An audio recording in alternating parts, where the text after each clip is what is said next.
Welcome friends. நாம் இந்த வீடியோவில் கத்திரிக்காயில் என்ன ஊட்டச்சத்துக்கள் இருக்குது, கத்திரிக்காய் சாப்பிட்றதுனால நம்ம உடலுக்கு என்ன நன்மைகள் ஏற்படுது அப்படிங்கிறத பற்றி நம்ம இந்த வீடியோவில் பார்க்கலாம். கத்திரிக்காயில் பொட்டாசியம் சத்து அதிகமாக இருக்கிறதுனால இது ரத்த அழுத்தத்தை சீராக்க வைக்குது.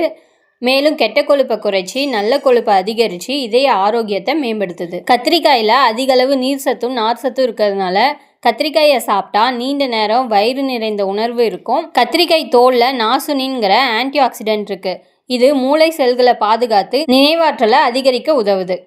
கத்திரிக்காயில் உள்ள நார்சத்து குடல் இயக்கத்தை சீராக்கி மலச்சிக்கல் பிரச்சனையை தடுக்குது. இதில் கார்போஹைட்ரேட் கம்மியாகவும் நார்சத்து அதிகமாகவும் இருக்கிறதுனால சர்க்கரை நோயாளிகள் கத்திரிக்காய் அதிகம் சாப்பிட்லாம். ரத்தத்தில் சர்க்கரையோட அளவு அதிகரிக்காது.